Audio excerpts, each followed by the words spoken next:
ça secoue sec. Ce sont les agitateurs du Hainaut sur CNO. CNO. De retour sur CNO. Bonjour Nicolas. Bonjour. Bonjour Nicolas. Bonjour David. Bonjour Anza. Nicolas, tu as réalisé un document qui s'appelle La Veine, l'histoire minière à travers l'Europe. C'est ça, j'ai Alors, essayé. Voilà, on va en parler. Donc ton parcours, tu es passionné d'images et de photos depuis toujours. C'est ça, exactement, ouais, c'est ça. Je pensais pas en faire mon travail, mais dans l'idée, ça a commencé dès le collège, donc oui, je peux te dire depuis toujours. Oui. Alors ton travail relate l'histoire du territoire que tu connais bien. Je pense d'ailleurs au documentaire Le Grand Denain. Oui. On t'avait déjà reçu pour ça et tu mets en valeur en fait les lieux et les gens. C'est pareil, c'est ce que j'essaie de faire au mieux. Ouais, dans l'idée, ce film-là, c'est un peu la résultante de projets de territoire que j'avais envie de pousser à l'international, entre guillemets, et d'organiser du coup un itinéraire et de sortir du bassin minier français qu'on n'a jamais fini de connaître, mais que je commençais à avoir un petit peu cerné, en tout cas dans le Valenciennois. Donc j'avais envie de pousser un petit peu les portes. Voilà. Donc comment est né ce projet? Tu as parcouru, on va le rappeler, donc 2000 km à travers l'Europe. Tu n'étais pas tout seul, tu étais avec Baptiste. Oui, tout à fait, qui était aussi sur Grand Denain. Voilà. En fait, je pense que ça date déjà de plus ou moins cette époque-là. L'idée, c'était de... Moi, j'adore les films de voyage. Donc, et j'aime bien les films de voyage brinque-ballant. Plus il y a des contraintes, plus on joue avec la contrainte et plus je trouve que c'est divertissant à regarder aussi. Et donc je voulais faire un film de road trip en construisant une espèce de ligne droite comme ça qui va aller traverser l'Europe et qui va interroger ce que c'est que l'identité minière. À savoir, du coup, nous on a la nôtre, l'identité minière française qu'on partage en plusieurs points avec celle des Belges. Mais en fait, il y a l'Allemagne, il y a la Tchéquie, il y a le Luxembourg, il y a la Pologne, il y a encore après, il y a encore au-dessus, il y a encore l'Angleterre bien sûr. Mais moi je me suis arrêté à la Pologne, c'était déjà, comme tu dis, c'est 2000 km, il fallait déjà les faire. Donc voilà, j'ai marqué plusieurs points d'étape avec à chaque fois des thématiques qui, je l'espère, sont un petit peu insoupçonnées quand il s'agit de parler identité minière en fait. Ça tourne presque jamais autour de la mine. Voilà, c'est ça c'était ça le dilemme. Donc, de quoi parle exactement ton documentaire La Veine? Ce documentaire, en fait, il parle de l'impact plutôt et ce que ça fait comme tâche d'encre, l'exploitation minière, donc artistique, culinaire, religieuse, sportive. Et en fait, c'est toutes les identités qui viennent un petit peu en mosaïque autour de la question de l'exploitation minière. Alors bien sûr qu'on parle je mentionne évidemment le pourquoi du comment, il faut replacer ces contextes-là, c'est crucial puisque le but c'est quand même que ce film puisse être vu par des gens qui n'y connaissent rien et donc il faut quand même replacer les contextes. Mais je voulais pas en tout cas faire un film comme ceux qui existent déjà et qui sont super et qui éduquent vraiment au fond, à ce que voilà, le travail du fond, le travail du mineur, le travail des ingénieurs.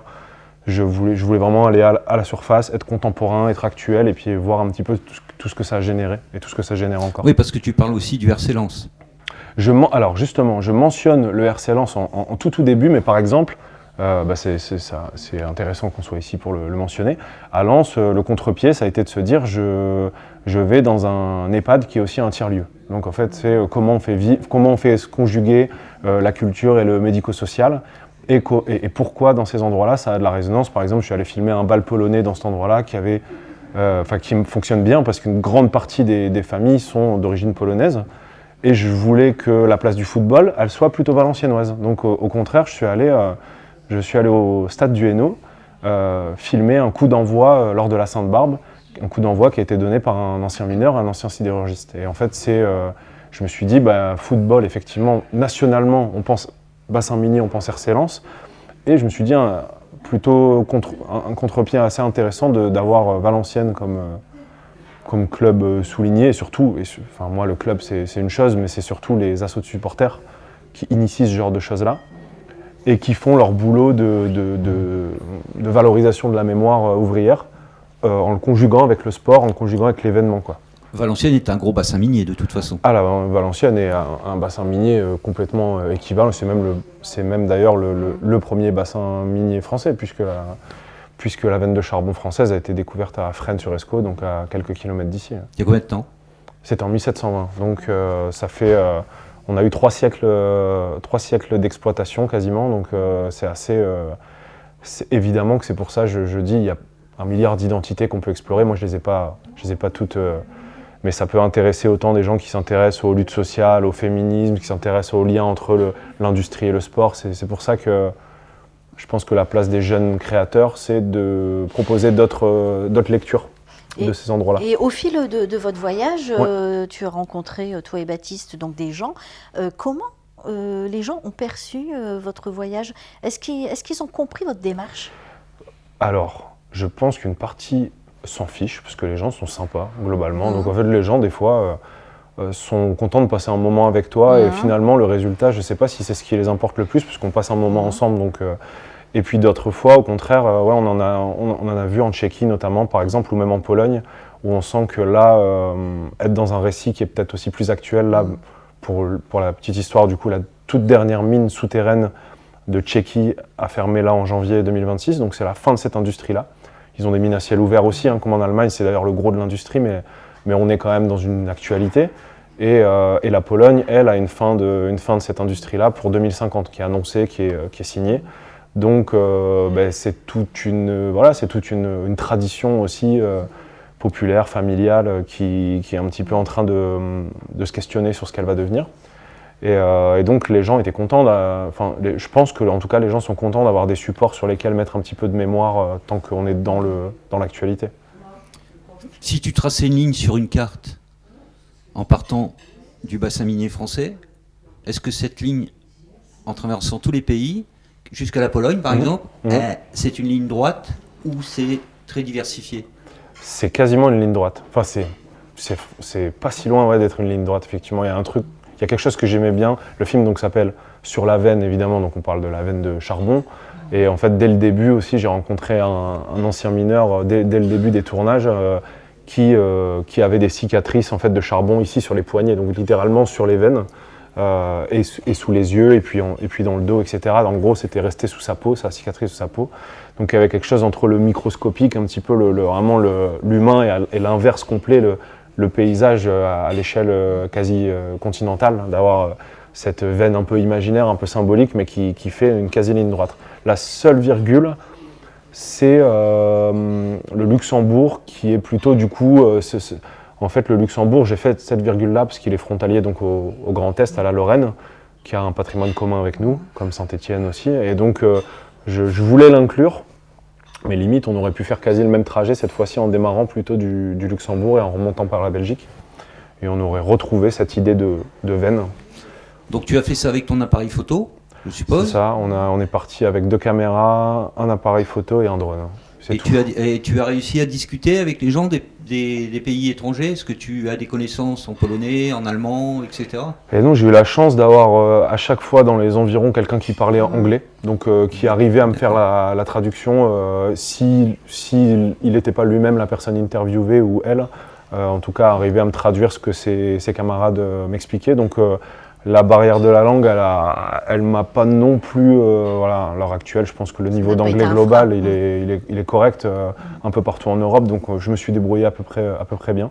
Ce que j'avais fait, c'est que j'avais vraiment imprimé un petit document traduit dans toutes les langues qui expliquait ma démarche, parce que parfois quand on fait de la photo documentaire ou de la photo de rue, comme moi je peux faire, un portrait peut suffire à lui-même en fait, et on n'a pas besoin d'avoir l'interview qui va avec. Des fois, on a juste envie de prendre quelqu'un en photo. Et là, avec la barrière de la langue, j'avais juste ce petit document sur moi au cas où je devais expliquer ma démarche à la personne qui se demandait qui j'étais. Voilà. Et cet héritage, excuse-moi, je t'en prie, David. Cet héritage minier que tu parles, est-ce qu'il est le même approximativement dans chaque pays que tu es passé? Oui, très bonne question. Non, mais t'as un tronc commun qui est concret, qui est assez étrange. J'ai des gens qui ont vu ce film, donc là je dois être à ma dixième projection à peu près, et des gens ont vu ce film et ont expérimenté la question, par exemple en Angleterre, à Newcastle, etc. Et ils ont dit c'est marrant quand on a ce patrimoine-là, qui viennent de ta famille, qui viennent de l'endroit où tu as grandi, peu importe, ça te donne une culture commune, qui te donne aussi une espèce de passe-droit territorial qui fait que tu arrives à communiquer très très facilement avec les gens qui vivent la même chose. Et apparemment, moi, je l'ai expérimenté sur cette ligne-là, qui va jusqu'en Pologne, mais c'est le cas... c'est Katowice que tu as été, je crois. C'est ça, ouais, tout à fait. Et c'est le cas aussi, du coup, en Angleterre, de ce que m'a dit ce monsieur, et probablement que c'est peut-être le cas au Chili, que c'est le cas en Chine. Je pense que ça nous donne en tout cas des atomes crochus. Nous, en Europe, comme c'est quand même... il y a une grosse culture judéo-chrétienne, ne serait-ce que la figure, par exemple, de la Sainte Barbe. Là, pour le coup, elle est omnisciente. Peut-être On moins... peut rappeler, c'est la patronne des mineurs. C'est la patronne des mineurs, ça, et des métiers du feu. Donc c'est une sainte qui est symbolique et qui est célébrée en décembre par les anciens mineurs et par leurs affiliés. Et en gros, ça a été une super résonance dans chaque pays à chaque fois, excepté les mines à ciel ouvert. Là, les mines à ciel ouvert, c'est complètement autre chose. En fait, il n'y a pas le facteur humain. On a vraiment l'impression que c'est des machines, qui ne sont pas incarnées, qui ne sont pas vivantes. Et donc, en fait, ni les locaux, ni moi, on l'a vécu avec cette même sensibilité qu'on peut retrouver en Pologne, en Belgique, quoi. Et donc, les migrés, comme on dit, tu parles d'émigrés, en général, c'est lequel qui a le plus émigré vers les autres pays? Mais je pense qu'il y a une grosse partie de Polonais qui sont partis en Allemagne. Ouais. Et on a une grosse partie aussi d'Italiens qui sont allés plutôt en Belgique. Et puis nous, en fait, en France, on a eu un peu le mélange des deux communautés qui sont arrivées à peu de choses près. Puis les Marocains. Mais c'est ça, vraiment, il y a les Belges, bien sûr. Mais là, pour le coup, c'est une proximité quasi directe. Mais en gros, oui, c'est... Parce qu'au départ, le Polonais, il part pour quitter son pays, pour pouvoir aller aux États-Unis. Et sur la route, il y a cette question-là. Il faut manger, il faut travailler. Certains se sont arrêtés en Allemagne, par exemple à Herten qui est la Westphalie où il y a toutes les mines, et d'autres ont continué, et puis ils ont fini en France. Et certains sont partis vivre aux États-Unis. En fait, je pense que c'est ça l'histoire des Polonais. Ouais, mais bon, il y en a maintenant. Alors, enfin, je trouve qu'ils font quasi partie Ils font vraiment partie de la culture. Il y a une culture franco-polonaise. C'est devenu quelque chose de palpable et de concret, si bien qu'il y a des instituts français un peu partout en Pologne aussi. Enfin, il y a un vrai... c'est un jumelage plus qu'on partage avec la Pologne. Hein. Moi, je découvrais complètement ce... T'as des origines polonaises? Pas du tout, non. Moi, j'ai pas d'origine... j'ai un arrière-grand-père, du coup, qui était mineur pour la compagnie des mines d'Anzin. Mais par contre, j'ai pas d'origine attestée. Je voudrais revenir sur les photos que tu as fait, parce que tu as fait des très belles photos. On voit des tatouages, des gens presque même mutilés par des marques peut-être d'accidents. Je pense à Jacek, qui s'est fait tatouer un chevalet et la Sainte Barbe sur lui, en fait. En hommage peut-être à son père ou son grand-père qui était mineur. Alors, parce qu'il y a des photos, de très jolies photos, mais on voit la douleur des gens, en fait. Oui, il y a la question de la marque sur le corps, elle était intéressante parce que souvent quand on parle d'une industrie, on a l'impression que ça ne... comment dire, c'est quelque chose d'impalpable, mais en fait, en réalité, moi je connais aussi des gens qui travaillent ne serait-ce que sur les radios aussi des poumons, des mineurs silicosés. Il y a quelque chose de l'ordre de la matière et de la marque sur le paysage, mais sur les gens aussi. Et donc, je me permets de te dire comment on prononce son prénom. C'est Jacek, du coup. Oui, moi je l'ai prononcé Jacek, oui, c'est vrai que c'est Jacek en polonais, en fait. Tout à fait, oui. C'est ça. Et donc, Jacek, parmi d'autres, en fait, oui, c'est ça. Yvon, dont je parlais tout à l'heure, lui, avait donc une cicatrice sur le dos, qui était une marque qui avait cicatrisé avec du charbon à l'intérieur. Si je m'arrête à mi-parcours, on a une militante qui, elle, a des tatouages plutôt de l'ordre de la rébellion, parce qu'elle occupait la zone à défendre, donc la ZAD de Lützerath, pour empêcher la progression en fait, de ces mines à ciel ouvert qui avalent des villages au fur et à mesure, qui avalent des routes, qui avalent des forêts. Et on arrive à Jacek, effectivement, qui a été en fait, lui-même mineur. C'est ça, on n'a pas l'habitude, nous, de rencontrer des jeunes mineurs, mais en fait, lui, à 18 ans, il est parti au fond tout de suite, comme son père, comme son grand-père, comme son arrière-grand-père. Et c'est le premier homme de sa famille à sortir de l'industrie. Donc en fait, c'est le premier à faire un pas de côté il est artiste, il a aussi un salon un barbeur, Oui. donc, et il est batteur dans un groupe de musique. Voilà. Et donc il est sorti de cette industrie-là, mais par contre, il l'a aussi gardé dans la peau, donc il a effectivement cet énorme tatouage qui est moi devenu un peu, qui est là en fait sur la couverture du bouquin.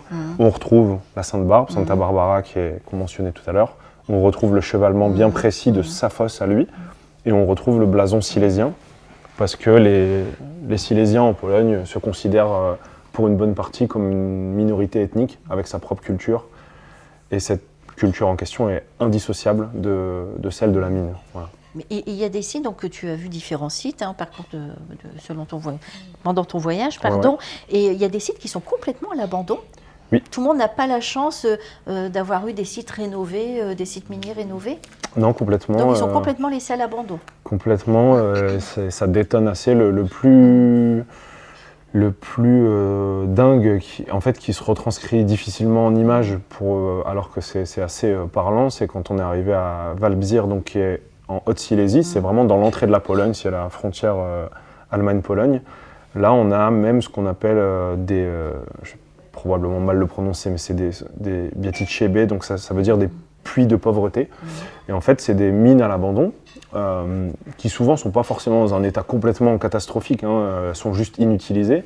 Mais par contre, tout autour, le charbon est si proche de la surface du sol que les mineurs qui ont été licenciés suite à la fermeture de ces mines-là continuent d'aller piocher de nuit pour sortir le charbon de manière illégale du coup, et vont faire une contrebande de ce minerai-là. Donc là, c'était assez dingue parce que ça rappelle un petit peu ces terrains où il y a eu des bombardements.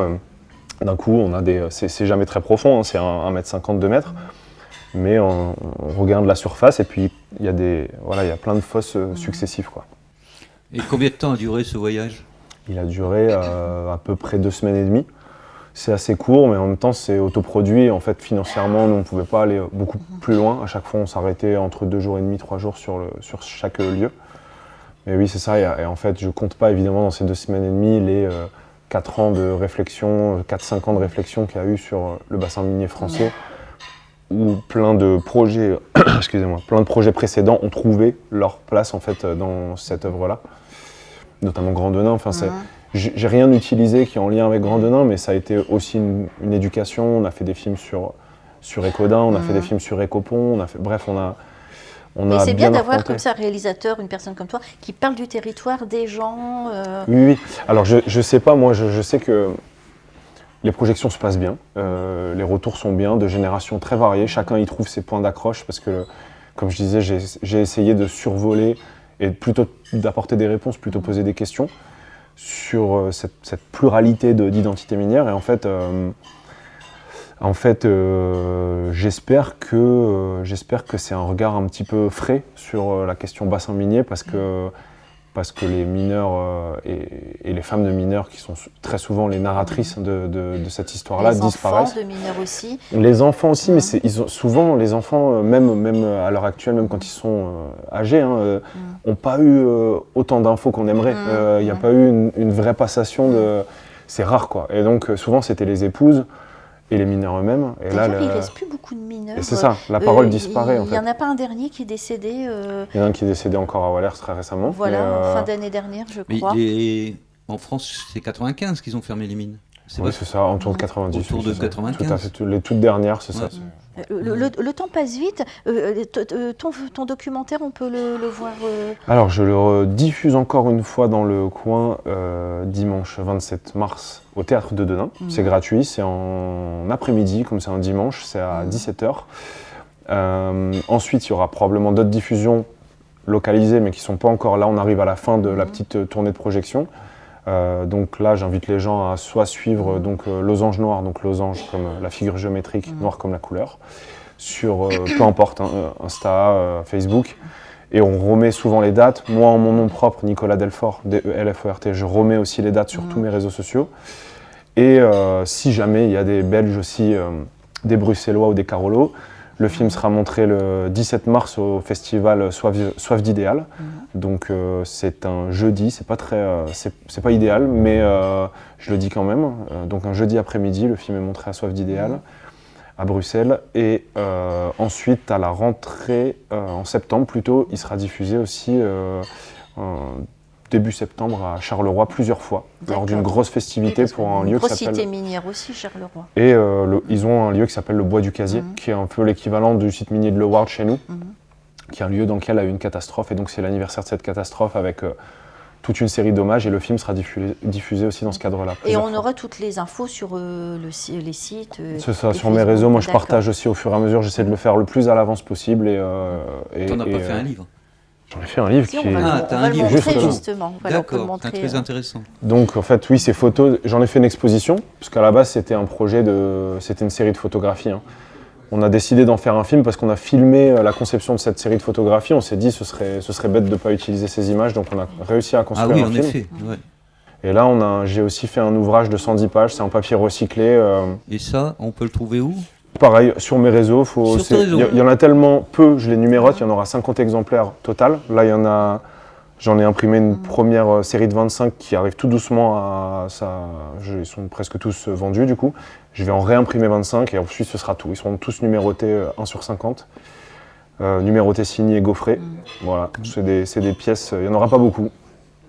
Et donc, en édition limitée. C'est une édition très limitée, mais ça aussi c'est faute de moyens. Hein. J'adorerais qu'il y en ait plus, mais l'imprimerie ça coûte cher. Une dernière question, dans quel état d'esprit vous êtes rentré de ce voyage? Je suis rentré satisfait de mes rencontres, étonné de l'accueil chaleureux qui nous a été réservé partout où nous sommes allés. Et ça, j'en parle aussi dans le film. On s'est senti vraiment toujours bienvenus et ça m'a marqué. Et je suis rentré aussi un petit peu secoué sur cette question sur laquelle je reviens pas mal, mais c'est vrai que c'est important, sur la question des mines à ciel ouvert. Ces mines à ciel ouvert, en fait, ça rappelle aussi que l'industrie du charbon, c'est une industrie fossile. C'est une industrie fossile extractiviste qui consomme cette énergie-là au coût de la biodiversité, au coût des humains, et voilà, tout ce que ça... Et en France, notre patrimoine ne nous a pas permis... comme je disais tout à l'heure, on a des humains qui incarnent ça. Donc ça va chercher aussi de l'émotion, de l'empathie, parce qu'on se connecte à des gens qui ont donné beaucoup d'eux-mêmes. Là-bas, c'est comme je disais, c'est des machines. C'est à vue de l'œil. On a des trous qui sont béants, qui sont à perte de vue. On n'en voit pas le bout. J'ai même filmé en drone 150 mètres de haut, 600 mètres de loin. On n'arrive pas à voir dans le cadre l'entièreté du trou. C'est se dire quand même la dimension de ces fosses-là. Et effectivement, ça fait un peu peur, quoi. Enfin, ça me fait un peu peur parce que là, on voit ce côté rongeur que peuvent avoir les humains. Et vous étiez au plus près. On était devant, on a été bloqué dès qu'on voulait s'approcher vraiment de la mine à son niveau. On a le droit de la regarder plutôt de hauteur. C'est aménagé parce que voilà, on est arrivé 2 mois après l'expulsion de la ZAD. Et voilà, et c'est tout ça pour dire qu'effectivement, c'est un petit peu étrange à voir quand plutôt que de réfléchir à une forme de sobriété, de décroissance, on réfléchit plutôt à rentabiliser en urgence ces énergies-là, parce que les fins souvent sont annoncées. Et donc là, c'est le cas aussi en Allemagne. La fin est annoncée pour 2030, donc en fait, ils vont très très vite maintenant, et c'est du 7 sur 7 jours et nuit, et ça avale littéralement la Westphalie, quoi. Donc, En tout cas, moi, je voudrais te dire, c'est que tu as 31 ans, tu es un jeune, et je te remercie d'avoir mis en lumière encore ce que nos grands-parents, mes grands-parents ont vécu. Parce que je suis petit-fils de mineur.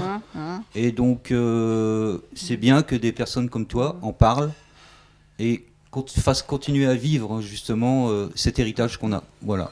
C'est sûr. Bravo Nicolas. Et c'est un héritage compliqué, alors on est là pour ça aussi. On est là pour l'explorer, cet héritage compliqué. En tout cas, j'invite tout le monde à aller voir le documentaire. Tout à fait. Ça a été un échange très intéressant. Très intéressant. Merci beaucoup. Avec plaisir, merci à vous. Merci pour l'accueil. Et quand tu veux, merci. Au plaisir. Merci Nicolas. Merci Les Agitateurs du Hainaut est rediffusé le dimanche entre 22h et 23h. Vous avez la possibilité de nous suivre sur Facebook Live et YouTube Live. Ça secoue sec. Ce sont les Agitateurs du Hainaut sur CNO. CNO.